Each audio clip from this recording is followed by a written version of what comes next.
살점을 도려내는 듯한 삭풍이 휘몰아치는 늦가을의 밤. 앙상한 나뭇가지들이 서로 부딪히며 기괴한 비명소리를 질러대는 깊은 산중의 어느 허름한 무덤가에는 보는 이의 간담을 서늘하게 만드는 기이한 광경이 펼쳐지고 있었으니 그것은 바로 집채만 한 크기의 은빛 늑대 한 마리가 처연한 달빛을 받으며 하늘을 향해 긴 울음소리를 토해내고 있는 모습이었다. 짐승의 안광이라고는 믿기지 않을 만큼 깊고 슬픈 눈빛을 한 그 늑대는 마치 누군가의 넋을 위로하듯 혹은 뼈에 사무친 원한을 고하듯 끊어질 듯 이어지는 구슬픈 곡소리를 17번이나 반복하고 있었는데 그 소리가 어찌나 처절하고 애달픈지 산천초목조차 숨을 죽이고 그 비통함에 귀를 기울이는 듯했다. 더욱 놀라운 것은 그 거대한 맹수 곁에 당대 최고의 무력을 자랑하며 천하를 호령하는 대장군 강철이 황금빛 투구를 벗어던진 채 무릎을 꿇고 땅을 치며 오열하고 있다는 사실이었으니 천하의 영웅이 짐승과 나란히 앉아 흘리는 뜨거운 눈물은 얼어붙은 땅을 녹이며 차가운 흙 속으로 스며들고 있었다. 어머니, 불효자 강철이 이제야 왔습니다. 이놈이 너무 늦게 왔습니다. 강철의 절규는 늑대의 울음소리와 뒤섞여 밤하늘로 흩어졌고 17번의 울음이 모두 끝난 뒤 늑대는 조용히 강철의 어깨에 머리를 기대어 마치 사람처럼 그를 위로하였는데 이 기이하고도 슬픈 장면 뒤에는 세월의 뒤안길에 묻힌 참혹하고도 아름다운 비밀이 숨겨져 있었다. 시간은 흐르는 강물과 같아 거슬러 올라갈 수 없다지만 사람의 기억은 찰나의 순간에도 천리를 내달려 과거로 돌아갈 수 있는 법이니 지금으로부터 17년 전 이 산골 마을에서 가장 가난하고 외로웠던 노파박 씨의 이야기로 돌아가 보지 않을 수가 없다. 마을 외딴 곳 쓰러져가는 초가에서 홀로 지내던 박 씨는 평생을 자식 없이 굶주림과 냉대 속에 살아온 여인이었으나 그 품성만은 겨울 눈 속에 피어난 매화처럼 고결하고 따뜻하여 비록 가진 것은 없어도 산짐승이나 길가에 버려진 미물들을 그냥 지나치는 법이 없었다. 어느 늦은 겨울, 며칠째 계속된 폭설로 인해 팩감이 떨어져 냉골에서 떨던 박 씨는 얼어 죽으나 산짐승에게 물려 죽으나 매 한 가지라는 심정으로 지게를 지고 눈 덮인 산속으로 들어갔는데 인적이라고는 찾아볼 수 없는 험준한 골짜기, 깊은 곳에서 짐승의 으르렁거리는 소리와 아기의 자지러지는 울음소리가 뒤섞여 들려오는 것을 듣고는 걸음을 멈추었다. 두려움에 다리가 후들거렸으나 핏덩이 같은 아기 울음소리에 이끌려 가시덤불을 헤치고 다가간 박 씨의 눈앞에는 실로 믿기 힘든 광경이 펼쳐져 있었다. 거대한 암늑대 한 마리가 피를 흘리며 쓰러져 있었고 그 품에는 갓 태어난 듯한 사내 아이 하나가 늑대의 젖을 빨며 바들바들 떨고 있었던 것이다. 어미 늑대는 덫에 걸려 심한 상처를 입은 듯 거친 숨을 몰아쉬고 있었는데 인기척을 느끼고 고개를 들어 박 씨를 노려보는 그 눈빛에는 살기보다는 죽음을 앞둔 어미의 절박함과 애원이 담겨 있었다. 박 씨는 본능적으로 짐승이 자신을 해치지 않을 것임을 직감하고 조심스럽게 다가가 무릎을 꿇고 앉아 떨리는 목소리로 중얼거렸다. 네가 이 아이를 살렸구나. 짐승이 사람보다 낫다더니 네가 바로 그 영물이나 다름없구나. 박 씨가 손을 뻗어 아이를 안아 올리자 늑대는 마지막 힘을 짜내어 박 씨의 손등을 핥으며 낮은 신음소리를 내뱉고는 이내 고개를 떨구고 숨을 거두었으니 마치 자신의 새끼를 부탁한다는 유언을 남긴 듯하여 박 씨의 가슴은 먹먹해졌다. 박 씨는 차갑게 식어가는 늑대의 사체에 대고 큰 절을 올린 뒤 늑대의 젖냄새와 피냄새가 진동하는 아이를 품에 안고 눈보라를 뚫고 산을 내려왔는데 이것이 바로 훗날 천하를 뒤흔들 대장군 강철과 늑대 어미의 기구한 인연의 시작이었다. 아이는 사람의 형상을 하고 있었으나 눈빛은 맹수처럼 매서웠고 손톱은 갈고리처럼 날카로워 박 씨의 품을 파고들 때마다 생살이 찢기는 고통을 주었지만 박 씨는 이를 악물고 아이를 집으로 데려왔다. 집으로 돌아온 박 씨는 쌀을 끓여 미음을 만들어 아이의 입에 넣어주려 했으나 아이는 숟가락을 물어뜯고 그릇을 엎어버리며 짐승처럼 네 발로 기어다니며 으르렁거릴 뿐이었다. 아가, 이것은 밥이란다. 사람이 먹어야 할 양식이야. 네가 짐승의 젖을 먹고 자랐다 한들 너는 사람이니라. 박 씨가 아무리 달래도 아이는 듣지 않았고 오히려 박 씨의 팔을 물어뜯어 피를 보게 만들었는데 며칠을 굶으면서도 날고기를 찾으며 밤새도록 늑대처럼 울부짖는 아이를 보며 박 씨는 깊은 시름에 잠길 수밖에 없었다. 마을 사람들은 박 씨의 집에서 들려오는 기괴한 울음소리에 수군거리기 시작했고 급기야는 박 씨가 산에서 요물을 주워왔다며 손가락질을 해대기 시작했다. 저 늙은이가 노망이 들었지. 어찌 산신령의 노여움을 살 짓을 한단 말인가. 저 아이는 사람이 아니야. 늑대의 탈을 쓴 악귀라고. 마을 장정들이 몰려와 아이를 내다 버리라고 으름장을 놓았지만 박 씨는 빗자루를 들고 필사적으로 그들을 막아서며 소리쳤다. 내 목숨이 붙어있는 한 이 아이는 못 데려간다. 짐승도 제 새끼를 위해 목숨을 바치는데 하물며 사람이 어찌 핏덩이를 죽이려 드는가. 박 씨의 서슬퍼런 기세에 마을 사람들은 혀를 차며 물러갔지만 그들의 눈빛에는 혐오와 공포가 가득했다. 가난과 멸시 속에서도 박 씨는 포기하지 않고 아이를 돌보았으니 자신의 살점을 떼어 먹이는 심정으로 헌 옷을 기워 입히고 밤이면 아이를 꼭 껴안아 사람의 체온을 느끼게 해주었다. 그러던 어느 날 밤, 열병에 걸려 끙끙 앓던 아이가 고통에 몸부림치다 발작을 일으키며 박 씨의 목을 조르기 시작했는데 아이의 힘이 어찌나 센지 박 씨는 숨이 막혀 눈앞이 캄캄해지는 지경에 이르렀다. 보통 사람 같으면 아이를 밀쳐내고 도망쳤을 터이나 박 씨는 흐릿해지는 의식 속에서도 아이의 등을 쓰다듬으며 눈물을 흘렸다. 그래 아가, 내가 미부냐? 세상이 원망스러우냐? 내 어미 늑대를 잃은 슬픔이 이다지도 클까? 내 목숨을 가져가서 내 화가 풀린다면 그리하거라. 박 씨의 뜨거운 눈물이 아이의 손등에 떨어지자 기적처럼 아이의 손에 힘이 풀리며 광기로 번들거리던 눈동자가 차분하게 가라앉기 시작했다. 아이는 난생 처음으로 짐승의 울음소리가 아닌 사람의 눈물을 흘리며 박 씨의 품에 얼굴을 묻었고 그날 밤 아이는 비로소 박 씨가 끓여준 미음을 한 숟가락 받아 먹었으니 이는 짐승의 본능이 사람의 지극한 정성 앞에 무릎을 꿇은 순간이었다. 그날 이후 박 씨는 아이에게 강철이라는 이름을 지어주었는데 이는 쇠처럼 단단해져서 모진 세파를 견뎌내라는 뜻이자 늑대처럼 강인한 생명력을 잊지 말라는 의미이기도 했다. 강철은 여전히 말보다는 몸짓이 앞섰고 걸음걸이 또한 늑대처럼 날렵하고 소리가 없었으나 박 씨를 따르는 마음만은 그 누구보다 깊고 순수했다. 그러나 하늘은 이 가엾은 모자에게 평온한 삶을 허락하지 않았으니 어느 날 흉년이 들어 굶주린 마을 사람들이 박 씨의 집에 들이닥쳐 강철이 잡아온 산토끼 가죽이며 말린 고기를 강제로 빼앗으려 하는 일이 벌어졌다. 강철이 으르렁거리며 그들을 막아서자 마을의 유력자인 최진사가 하인들을 시켜 강철을 멍석말이하고 몽둥이 찜질을 가하기 시작했다. 이 짐승만도 못한 놈, 감히 어르신 앞을 막아서? 내 놈의 피가 늑대 피라더니 어디 매운맛 좀 보거라.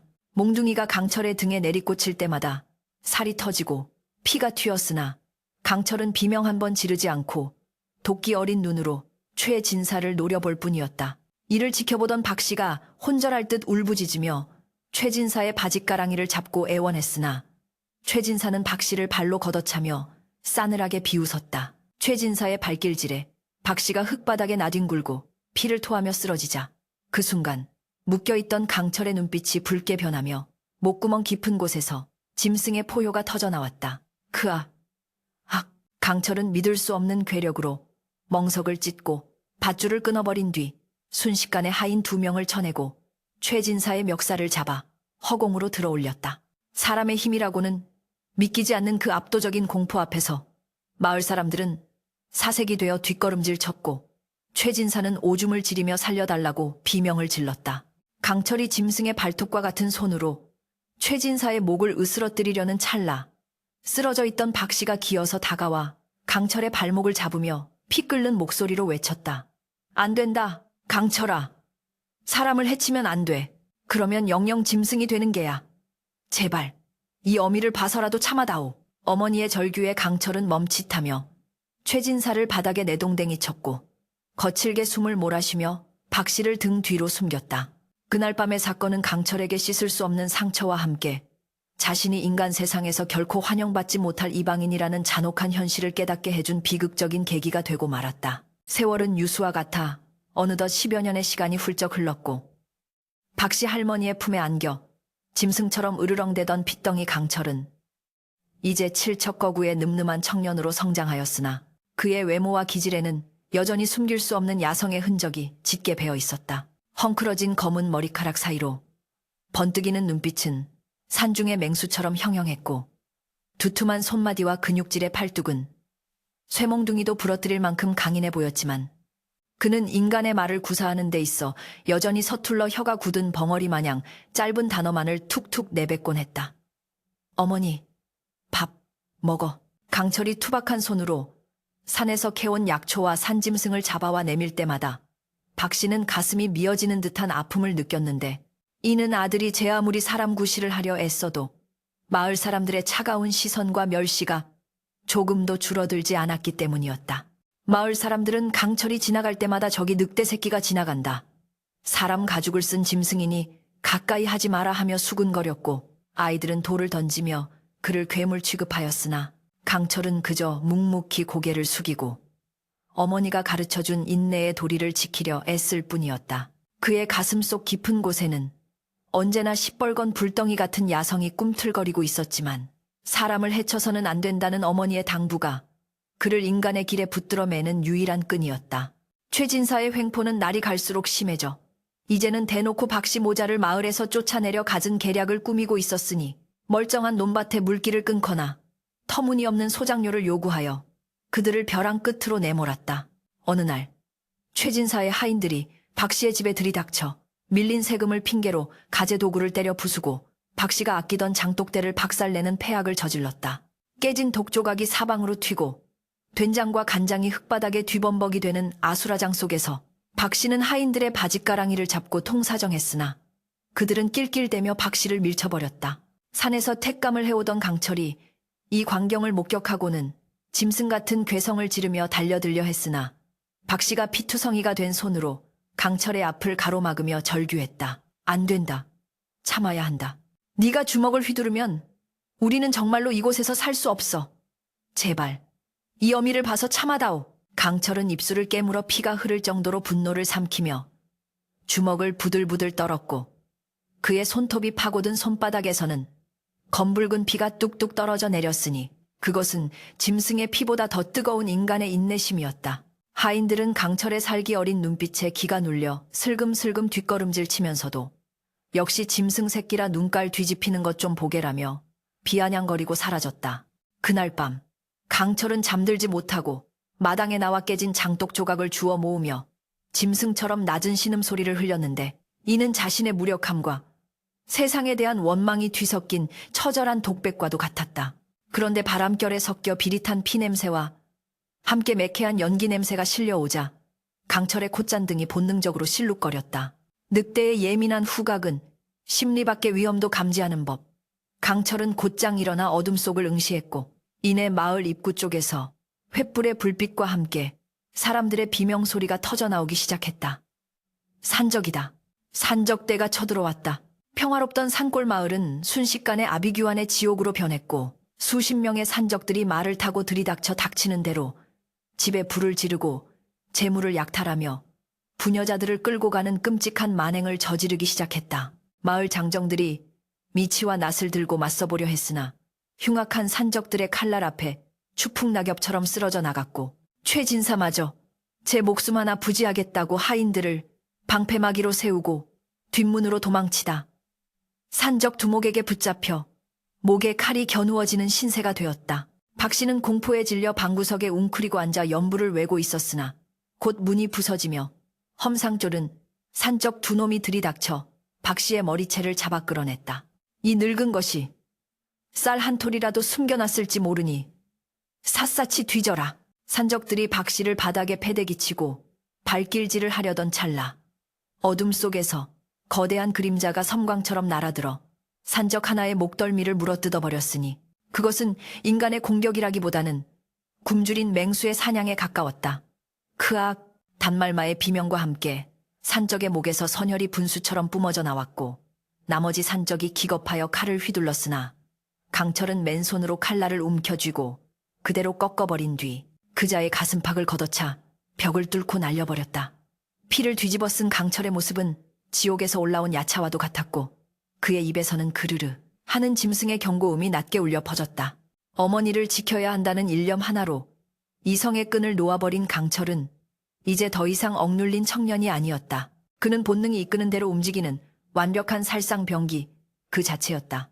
마을 광장으로 달려나간 강철은 산적대 한가운데로 뛰어들었는데 무기라고는 손에 쥔 몽둥이 하나와 날카로운 손톱, 그리고 강철 같은 이빨뿐이었다. 그러나 그 위력은 수십 명의 무장한 산적들을 압도하고도 남음이 있었으니 그가 몽둥이를 한번 휘두를 때마다 산적들의 머리통이 수박처럼 깨져나갔고 달려드는 말의 다리를 걸어 넘어뜨린 뒤 말 위에 탄 자의 목을 맨손으로 꺾어버리는 괴력을 발휘했다. 저놈은 뭐냐? 사람이 아니다. 괴물이다. 산적들은 공포에 질려 뒷걸음질 쳤지만 강철은 멈추지 않고 그들 사이를 헤집고 다니며 무자비한 사륙을 이어갔다. 특히 최진사를 위협하던 산적 두목이 거대한 도끼를 휘두르며 덤벼들었을 때 강철은 도끼날을 피하지 않고 어깨로 받아내며 살을 내어주는 대신 뼈를 취하는 육참골간의 기세로 달려들어 두목의 모골대를 물어뜯어 버렸다. 붉은 피가 강철의 얼굴을 적시고 그의 입가에 묻은 살점과 피가 달빛 아래 번들거리자 산적들은 전의를 상실하고 비명을 지르며 뿔뿔이 흩어져 도망치기 바빴다. 상황이 종료되고 마을에는 무거운 정적만이 감돌았는데 불타는 집들의 매캐한 연기 속에서 피를 뒤집어 쓰고 헐떡이는 강철의 모습은 승리한 영웅이라기보다는 피에 굶주린 괴수처럼 보였다. 살아남은 마을 사람들은 강철 덕분에 목숨을 건졌음에도 불구하고 누구 하나 그에게 다가가 고맙다는 말을 건네지 못했다. 오히려 그들의 눈빛에는 산적들을 향했던 공포보다 더 깊고 원초적인 두려움이 서려 있었으니 강철이 보여준 짐승과도 같은 잔혹성과 압도적인 무력은 인간의 범주를 아득히 넘어선 것이었기 때문이다. 최진사는 피투성이가 된 채 덜덜 떨며 강철을 손가락질했다. 저것 봐라. 내가 뭐라 했느냐. 저놈은 사람이 아니야.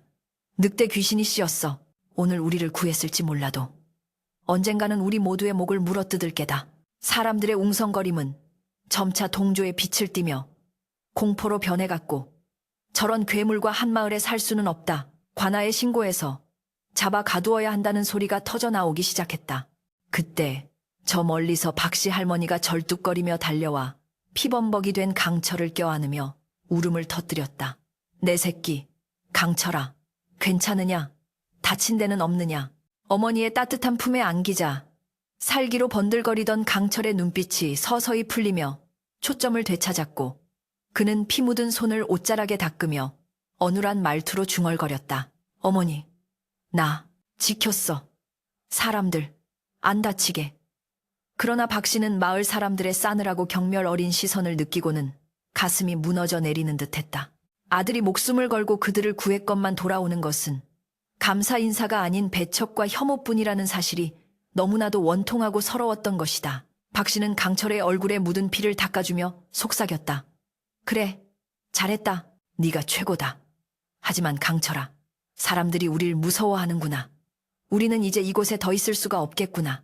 다음 날 아침, 소문은 발 없는 말이 되어 천리를 갔고 인근 관아에까지 늑대 인간이 산적대를 몰살시키고 사람 고기를 뜯어먹었다는 흉흉한 소문이 퍼지게 되었다. 현감은 이를 불길한 징조로 여겨 포졸들을 파견하여 진상을 조사하라 명했고 마을 사람들은 기다렸다는 듯이 강철을 모함하며 그를 관아로 끌고 가라고 아우성쳤다. 박씨와 강철이 짐을 꾸려 마을을 떠나려던 찰나 들이닥친 포졸들이 창을 겨누며 그들을 포위했다. 내 놈이 바로 그 요물이라지. 순순히 오라를 받아라. 강철이 으르렁거릴 기세를 보이자 박씨가 황급히 앞을 막아서며 무릎을 꿇었다. 나으리들, 제 자식은 죄가 없습니다. 그저 어미와 마을을 지키려 했을 뿐입니다.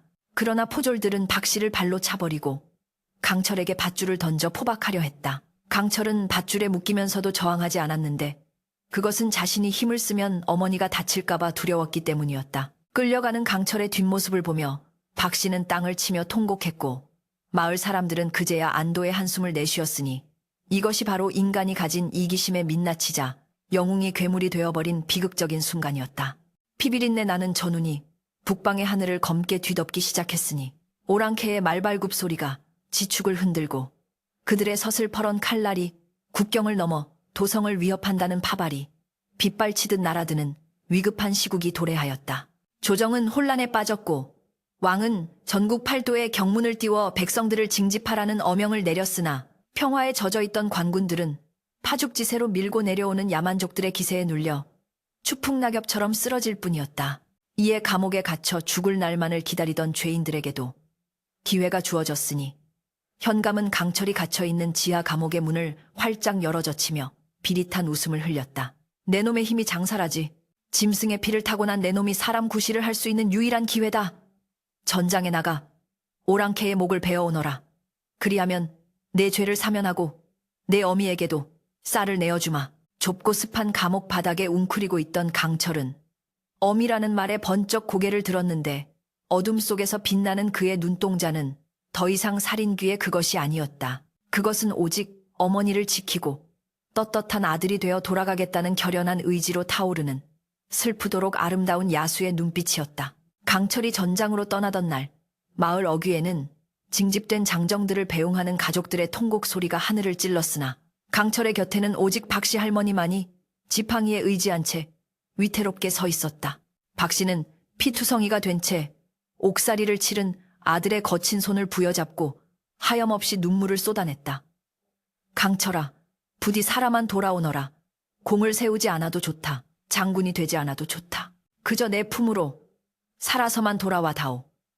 강철은 어머니의 주름진 손등에 자신의 이마를 대고 평소답지 않게 또렷하고 굵직한 목소리로 맹세했다. 어머니, 나 짐승 아니에요.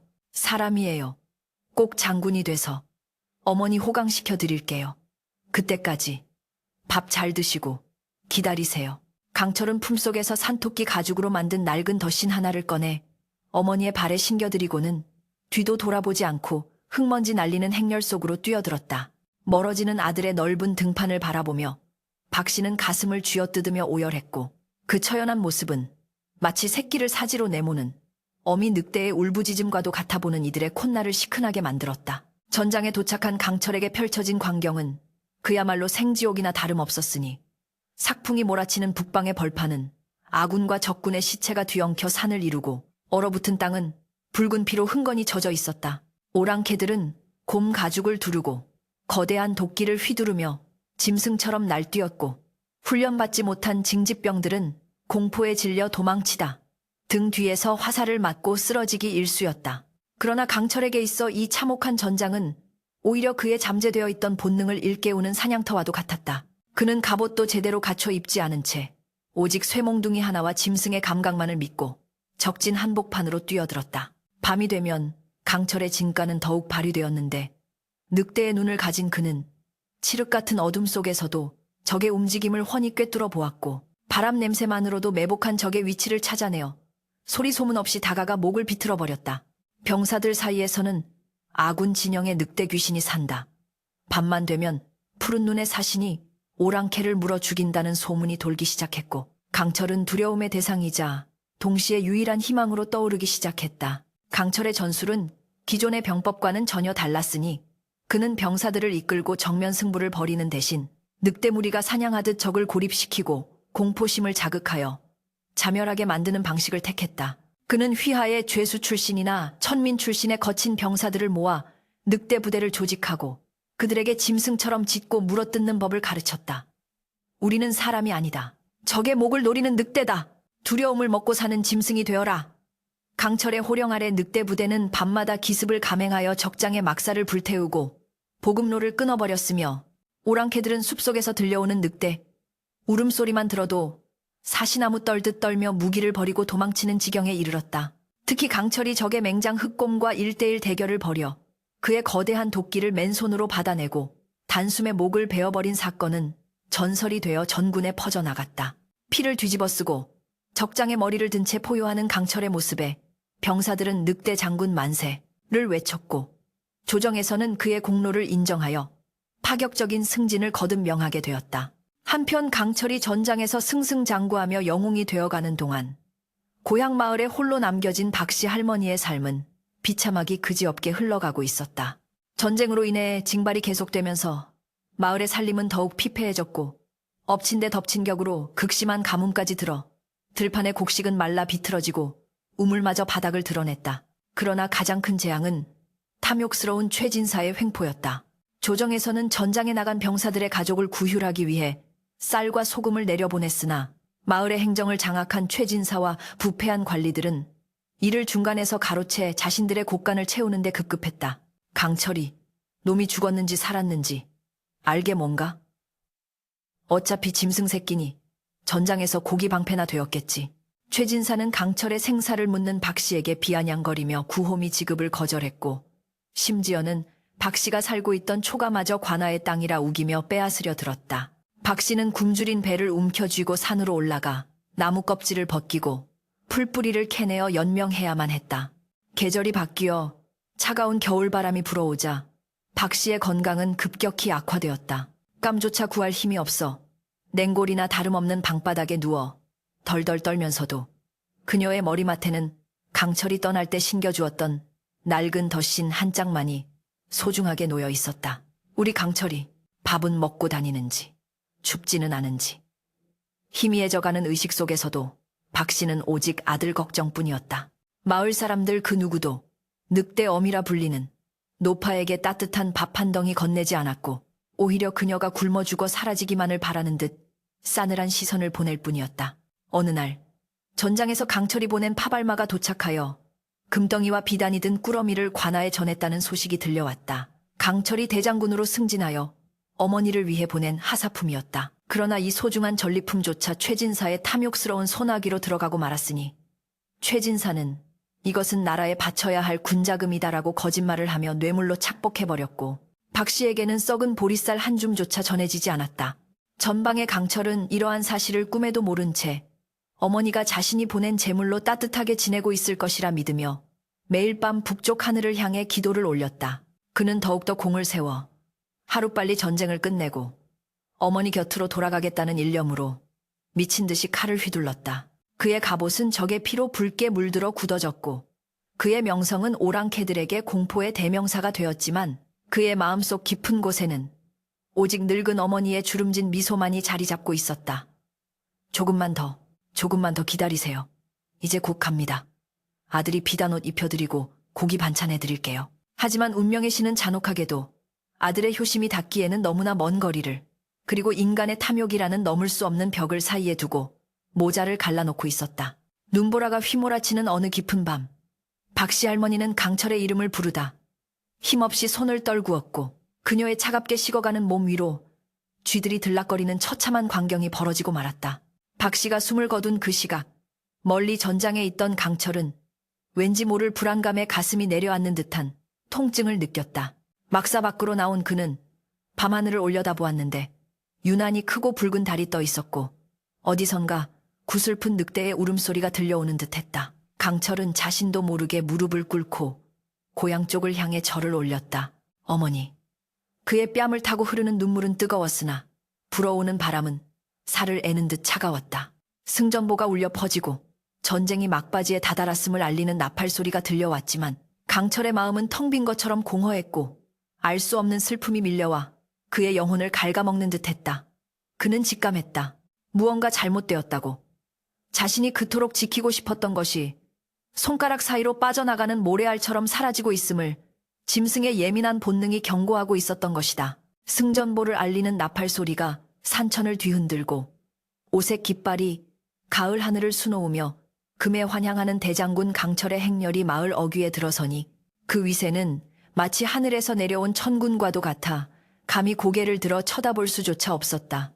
10수년 전 짐승의 자식이라며 돌을 던지고 침을 뱉던 마을 사람들은 이제 길가에 납작 엎드려 장군님 만세를 연호하며 비굴한 웃음을 흘리고 있었는데 그들의 이중적인 태도는 강철의 속을 뒤틀리게 만들 뿐이었다. 황금빛 투구 아래 강철의 얼굴은 무표정했으나 그 눈빛은 화려한 환영 인파를 뚫고 오직 마을 끝자락 어머니가 계신 낡은 초가 쪽만을 향해 조급하게 움직이고 있었다. 비켜라. 내 어머니가 기다리신다. 강철이 말의 고삐를 당겨 멈추지도 않고 소리치자 홍해 갈라지듯 길이 열렸고 그는 호위병들을 뒤로 한 채 단기 필마로 흙먼지를 일으키며 집을 향해 내달렸다. 그의 품속에는 어머니에게 드리려고 황제로부터 하사받은 최고급 비단옷과 따뜻한 털신이 소중하게 품어져 있었으니 그가 바라는 것은 세상의 부귀영화가 아니라 오직 어머니의 환한 미소 한번 보는 것뿐이었다. 그러나 말이 멈춰선 곳에는 강철이 꿈에 그리던 따뜻한 보금자리 대신 폭격이라도 맞은 듯 뼈대만 앙상하게 남은 폐가와 잡초가 무성하게 자라난 싸늘한 흙무덤 하나만이 덩그러니 놓여 있을 뿐이었다. 어머니? 강철은 말에서 굴러떨어지듯 내려와 무덤 앞으로 기어갔고 썩은 나무 묘비에 서툰 글씨로 새겨진 박시지묘라는 네 글자를 확인하는 순간 천지가 무너지는 듯한 절망감에 휩싸여 짐승 같은 울부짖음을 토해냈다. 이게 무슨 일이란 말이냐? 어머니! 강철이 왔습니다. 눈 좀 떠보세요. 그가 땅을 치며 오열하자 무덤 뒤편의 수풀이 흔들리며 늙고 비쩍 마른 회색 늑대 한 마리가 절뚝거리며 걸어 나왔다. 그 늑대는 17년 전 강철을 키워준 어미 늑대의 핏줄인 듯 강철을 보자마자 꼬리를 내리고 슬픈 눈으로 다가와 그의 피 묻은 손등을 핥으며 낮은 신음소리를 내었다. 늑대의 갈비뼈는 앙상하게 드러나 있었고 몸에는 매질을 당한 듯한 상처가 가득했는데 그것은 굶어 죽어가던 어머니 곁을 끝까지 지켰던 유일한 생명체의 처참한 모습이었다. 늑대는 강철의 옷자락을 물고 어디론가 이끌기 시작했는데 슬픔에 잠겨있던 강철은 늑대의 눈빛에서 무언가 전하고자 하는 결연한 의지를 읽고 비틀거리는 몸을 일으켜 뒤를 따랐다. 늑대가 이끈 곳은 다름 아닌 마을에서 가장 크고 화려한 최진사의 기와집 뒤편 창고였다. 늑대는 닫힌 창고 문을 앞발로 긁으며 구슬프게 울어댔고 강철이 단숨에 자물쇠를 부수고 문을 열어젖히자 그 안에서 쏟아져 나온 것은 썩는 냄새가 진동하는 곡식 가마니와 강철이 전장에서 어머니 앞으로 보냈던 금부치 그리고 뜯지도 않은 비단 보따리들이었다. 이것은 강철의 손이 부들부들 떨렸고 비단 보따리 한 구석에 묻어있는 붉은 핏자국을 발견했을 때 그의 이성은 툭 하고 끊어지고 말았다. 그것은 어머니가 관아에 찾아가 아들이 보낸 물건을 달라고 애원하다가 매를 맞고 흘린 피였음이 분명했다. 강철은 깨달았다. 어머니는 병으로 돌아가신 것이 아니라 저들의 탐욕과 갈취에 의해 서서히 말라 죽고 굶어 죽고 맞아 죽은 것임을. 그의 눈에서 흐르던 슬픔의 눈물은 순식간에 시뻘건 핏빛 분노로 바뀌었고 목구멍 깊은 곳에서 지옥의 야수가 깨어나는 소리가 들려왔다. 그 시각 최진사의 사랑채에서는 현감과 마을 유지들이 모여 강철의 환영 연회를 준비하느라 술판을 벌이고 있었다. 그 짐승 새끼가 대장군이 되어 돌아올 줄 누가 알았겠나. 허나 걱정 말게. 그 늙은이는 병들어 죽은 것으로 처리했고 장부도 조작해 두었으니 뒤탈은 없을 걸세. 최진사가 기름진 입술을 닦으며 킬킬거리자 현감이 술잔을 기울이며 맞장구를 쳤다. 그렇고 말고 죽은 자는 말이 없는 법이지. 우리가 그동안 챙긴 재물이 얼마인가. 이제 장군에게 아부 좀 떨면 더 큰 떡고물이 떨어질 게야. 그들의 추악한 웃음소리가 담장을 넘어가기도 전에 쾅 하는 굉음과 함께 사랑채의 대문이 산산조각이 나며 허공으로 날아갔다. 먼지 구름 속에서 걸어 들어오는 자는 황금 갑옷을 입은 장군이 아니라 온몸에서 살기를 뿜어내는 저승사자 강철이었다. 그의 한 손에는 피 묻은 비단 보따리가 다른 한 손에는 늑대의 목을 쓰다듬는 거친 손길이 머물러 있었다. 자, 장군? 어찌 이곳에? 최진사가 사색이 되어 말을 더듬었으나 강철은 대답 대신 식탁을 엎어버리며 그들 앞으로 성큼성큼 다가갔다. 내 어머니가 배를 치마 흙을 파먹을 때 너희는 기름진 고기를 씹었더냐? 내 어머니가 추위에 떨며 덧신한 짝을 껴안고 죽어갈 때 너희는 내가 보낸 비단으로 몸을 휘감았더냐? 강철의 목소리는 낮았으나 그 울림은 천둥보다 무거워 듣는 이들의 고막을 찢을 듯했다. 현감이 짐짓 위엄을 차리며 호통을 치려 했다. 이 무슨 무례한 짓인가? 국법이 엄연한데 감히 관아의 어른에게. 그러나 말이 끝나기도 전에 강철의 손이 번개처럼 뻗어나가 현감의 멱살을 잡아 공중으로 들어올렸다. 국법? 짐승만도 못한 너희가 국법을 논하느냐? 늑대도 제 어미를 죽인 원수는 끝까지 쫓아가 목을 끊는다.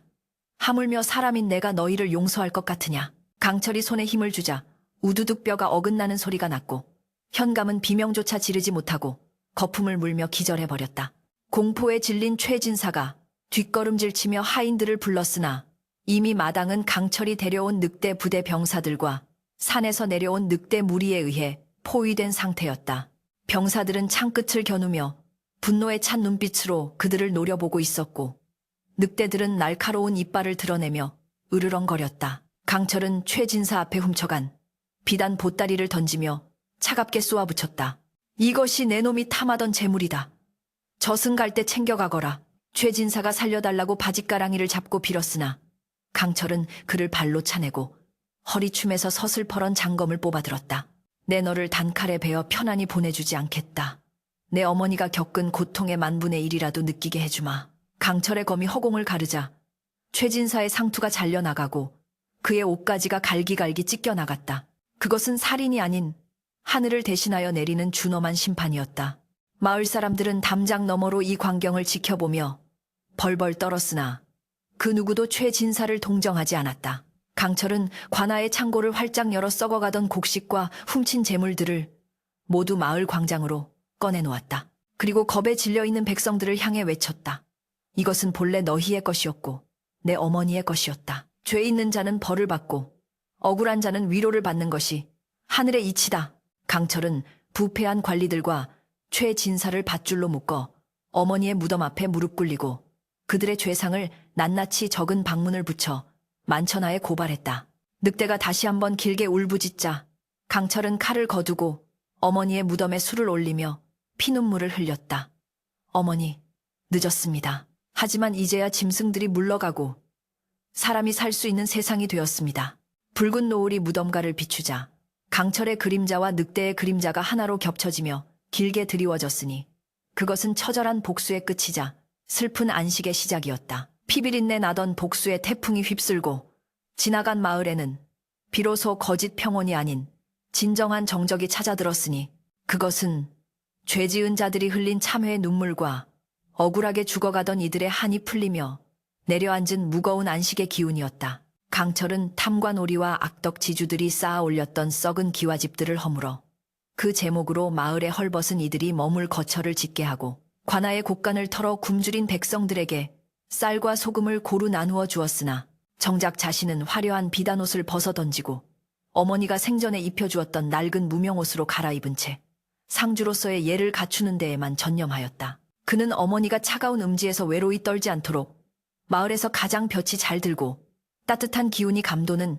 양지 바른 언덕으로 묘소를 이장하기로 결정했는데 이 소식을 들은 마을 사람들은 누가 먼저랄 것도 없이 웬미와 삽을 들고 나와 장군님, 저희가 돕겠습니다. 지은 죄를 갚을 길은 이뿐입니다 하며 눈물로 호소하였다. 10수년 전 늑대의 자식이라 손가락질하며 내쫓으려 했던 그들이 이제는 강철의 효심 앞에 무릎을 꿇고 진심으로 속죄하고 있었으니 이는 무력으로 얻은 굴복이 아니라 강철이 보여준 지극한 인간애에 감화된 결과였다. 강철은 묵묵히 그들의 도움을 받아들였으나 어머니의 유골 한마는 그 누구의 손에도 맡기지 않고 자신의 넓은 가슴에 품어 안고 맨발로 산을 올랐다. 새로운 묘소가 들어선 언덕은 발 아래로 굽이치는 강물과 마을의 전경이 한눈에 내려다 보이는 명당 중의 명당이었는데 강철이 조심스럽게 유골함을 묶고 흙을 덮는 동안 곁을 지키던 늙은 늑대 또한 앞발을 가지런히 모으고 앉아 마치 사람처럼 예를 갖추고 있었다. 봉분이 완성되자 강철은 그 앞에 엎드려 오열하며 마지막 인사를 올렸다. 어머니, 이제 춥지 않으시지요? 배고프지 않으시지요? 이 못난 아들이 너무 늦게 와서 죄송합니다. 부디 저승에서는 고통 없는 곳에서 편히 쉬소서. 그의 눈물은 마른 땅을 적시고 그가 피로 쓴 재문은 바람에 날려 하늘로 승화되는 듯했다. 그때였다. 줄곧 강철의 곁을 그림자처럼 지키며 기력이 다해가던 늙은 늑대가 힘겹게 몸을 일으키더니 무덤을 향해 고개를 쳐들고 길게 울부짖기 시작했다. 아우, 그 소리는 맹수의 포효가 아닌 떠나는 님을 배웅하는 구슬픈 만가와도 같았는데 놀랍게도 늑대는 숨이 끊어질 듯 가쁜 호흡을 몰아쉬면서도 정확히 17번의 울음을 토해내고 있었다. 17번. 그것은 박씨 할머니가 산속에서 버려진 늑대아이를 거두어 사람으로 키워낸 세월의 수이자 강철이 어머니와 함께했던 사랑과 고통의 시간들을 의미하는 숫자였다. 마지막 17번째 울음이 메아리쳐 사라짐과 동시에 늙은 늑대는 마치 할 일을 다 마쳤다는 듯 강철의 무릎에 머리를 기대며 스르르 눈을 감았다. 녀석의 몸에서 따뜻한 온기가 빠져나가고 심장의 박동이 멈추는 것을 느끼며 강철은 다시 한번 가슴이 찢어지는 듯한 슬픔에 잠겼다. 이 늑대는 강철에게 있어 형제이자 친구였으며 어머니가 떠난 빈자리를 지켜준 또 하나의 가족이었다. 강철은 늑대의 주검을 어머니의 봉분 바로 옆에 나란히 묻어주며 비석 하나를 더 세워주었다. 사람들은 짐승을 사람 묘 곁에 묻는 것은 법도에 어긋난다며 말렸으나 강철은 단호하게 고개를 저었다. 이 늑대는 짐승의 탈을 썼으나 그 의리는 사람보다 깊었고 내 어머니를 끝까지 지킨 영물이다. 죽어서도 어머니 곁을 지킬 자격이 충분하다. 두 개의 무덤. 하나는 자애로운 어머니의 것이요. 다른 하나는 충직한 늑대의 것이 나란히 서 있는 풍경은 기이하면서도 숭고한 아름다움을 자아냈으니 이는 핏줄보다 진한 인연의 끈이 생사를 넘어 이어져 있음을 보여주는 증표였다. 모든 장례 절차가 끝나고 조정에서는 강철에게 도성으로 올라와 더 높은 벼슬을 받고 부귀영화를 누리라는 교지를 내렸으나 강철은 이를 정중히 거절하고 벼슬을 반납하였다. 소신은 칼을 들어 나라를 지켰으나 정작 제 어미 하나 지키지 못한 불효자입니다. 어찌 감히 비단 옷을 입고 호의호식하겠습니까? 저는 이곳에 남아 어머니의 묘를 지키고 다시는 이 땅의 배고픔과 억울함에 우는 자가 없도록 살피겠습니다. 황제는 그의 효심과 충정에 감복하여 그에게 큰 상을 내리고 마을의 세금을 탕감해 주었으며 강철을 효의 장군이라 칭송하도록 명했다. 강철은 어머니의 묘소 아래 작은 초막을 짓고 기거하며 스스로 농사를 짓고 사냥을 하여 얻은 것으로 마을의 고아들과 독거노인들을 돌보기 시작했다. 그는 더 이상 전쟁터의 무서운 늑대 장군이 아니었다. 그는 아이들에게 글을 가르치고 밭 가는 법을 알려주며 굶주린 짐승이 마을로 내려오면 죽이는 대신 먹이를 주어 돌려보내는 산중의 성자가 되어가고 있었다. 세월은 다시 흘러 강철의 머리에도 하얀 서리가 내리고 주름이 깊어졌지만 그의 눈빛만은 여전히 맑고 깊은 호수처럼 빛나고 있었다. 마을 사람들은 그를 큰 어르신이라 부르며 존경했고 박씨 할머니와 늑대의 무덤은 마을의 수호신을 모시는 성지가 되어 봄이면 진달래가 흐드러지게 피어나고 가을이면 단풍이 곱게 물드는 아름다운 곳이 되었다. 강철은 종종 무덤가에 앉아 바람 소리에 귀를 기울이곤 했는데 그럴 때면 바람결에 어머니의 따뜻한 자장가 소리와 늑대 형제의 듬직한 울음소리가 섞여 들려오는 듯했다. 그는 깨달았다.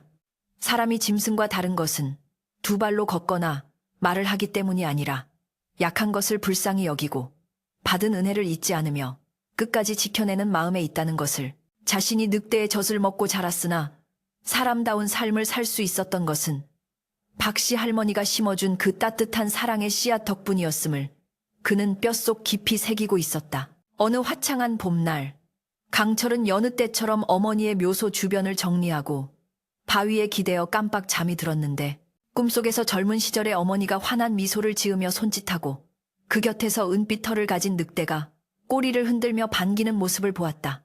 강철아, 이제 그만 쉬러 오너라. 고생 많았다. 어머니의 목소리가 너무나도 포근하여 강철은 행복한 미소를 머금은 채 영원한 잠에 빠져들었다. 마을 사람들이 그를 발견했을 때 강철의 얼굴은 마치 소년처럼 평온해 보였고 그의 품에는 낡아빠진 어머니의 덧신 한 짝이 소중하게 안겨 있었다. 사람들은 강철을 어머니와 늑대 사이에 묻어주었고 그날 밤 하늘에서는 17개의 별이 유난히 밝게 빛나며 3개의 무덤을 비추었다고 전해진다. 훗날 사람들은 이 언덕을 늑대 고개라 부르며 짐승에게 길러져 인간보다 더 인간답게 살다간 한 영웅의 이야기를 대대로 전하였으니 바람이 부는 날이면 그 고개에서 들려오는 바람 소리가 마치 어머니를 부르는 아들의 그리운 노래처럼 들린다고 하여 지나는 이들의 옷깃을 여미게 만들었다.